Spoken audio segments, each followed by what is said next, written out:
Hey guys, I'm Brianna, welcome back to my channel. So today I kind of wanted to do something a little different. I used to do this a lot on my channel way back when I first started. So I think like 2 years ago I started this channel, maybe 3. But recently I had one of my really close friends at college ask me for book recommendations, and I always get really excited when people ask me for recommendations. I think that's kind of one of the more rewarding things about loving novels. So obviously I gave her kind of my usual rundown of books I recommend. I also, when I recommend books, I kind of gauge on the type of person, and kind of from that I really know what they will mostly like to read. So yeah, I gave her my list of recommendations. So I'm gonna show you guys the books I normally recommend to people, and I kind of want to say the basic my recommendations because these are the books I really enjoy, so I'm hoping other people will enjoy. One of those books I don't have a physical copy of, and I'm hoping to get soon, but it is The Deal by Elle Kennedy. That is a 4-book series with a spin-off, which is also a 4-book series with the Briar U series. This is a hockey sports romance, and I have them all on my Kindle, but these are phenomenal books. Honestly, I always recommend them because I do think they're more of an easier read. You don't really have to be fully present and engaged and like concentrate on the book. It's more of like a feel-good book, and I think those are really important for newer readers to start out with. I also like it because it relates a lot to me because I am a college student, so it's the same age range as me, but that's a book I always recommend to people. Another book I always recommend is Catching Jordan by Miranda Kennelly. I think this book can be enjoyed by people of all ages. I absolutely love this one. This will forever be a favorite, and I just love Miranda Kennelly's series. They're easy reads, but they're just so lovable, and I love them. This reminds me of Abby Glines' Field Party series, which I also have right here, which I do also recommend, but I tend to stick with Miranda Kennelly because each book is about a different part of life or a different sport.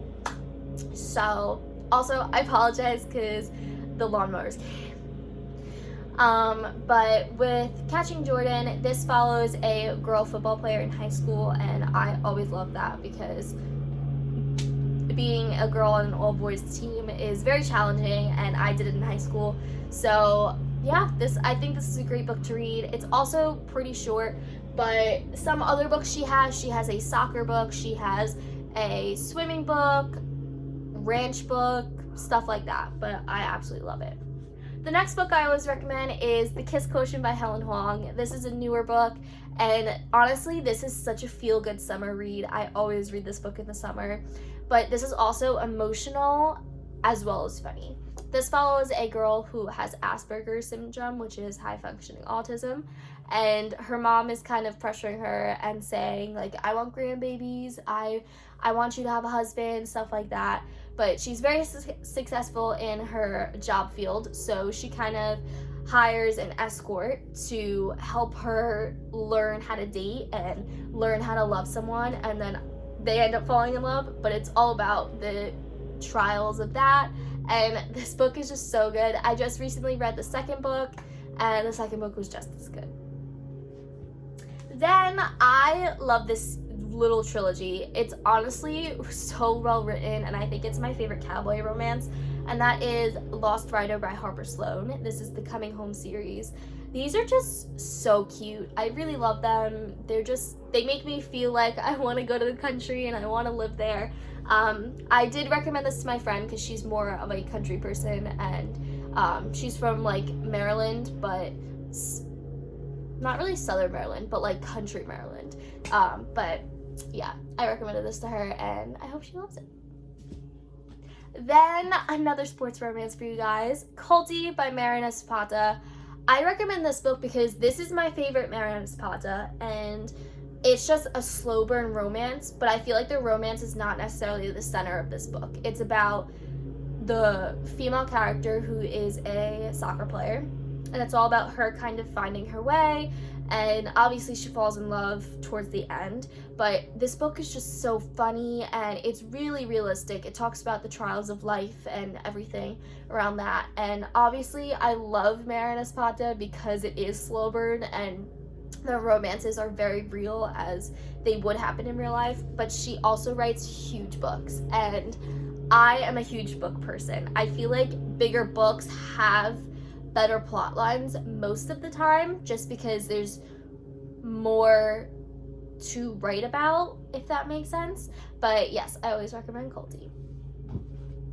Then here are 2 books. So, disclaimer, I love Jennifer L. Armentrout. If you've been with my channel from the beginning, she is literally probably my all-time favorite author ever.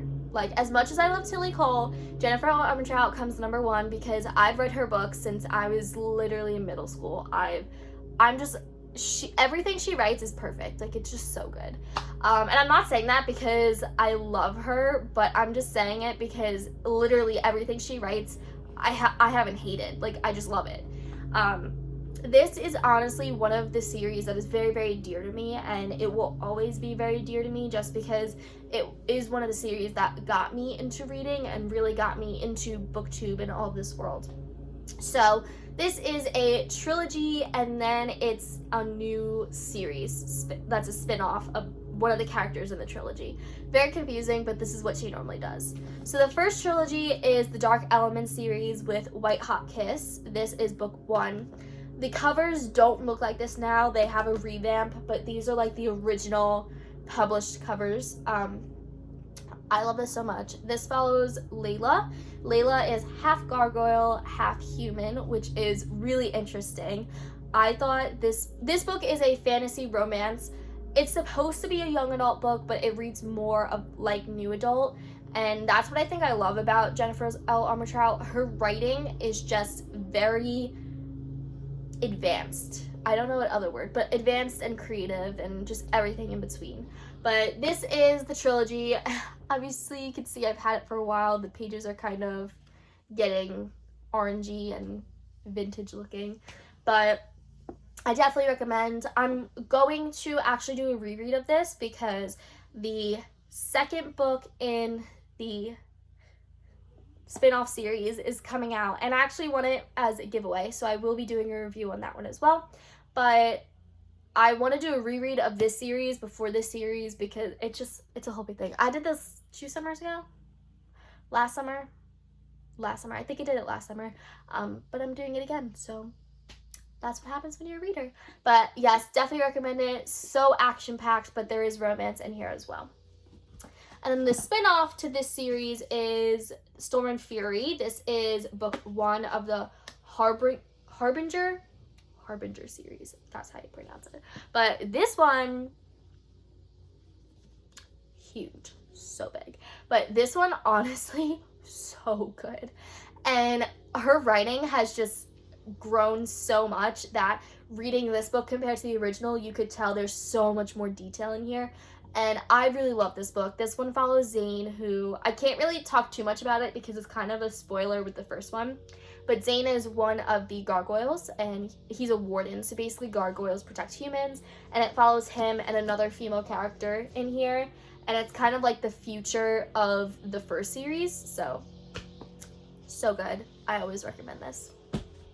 Then I have completely different, not really a feel-good romance, but still really good. And that is the Hades Hangman series by Tillie Cole. This is the first book, It Ain't Me, Babe.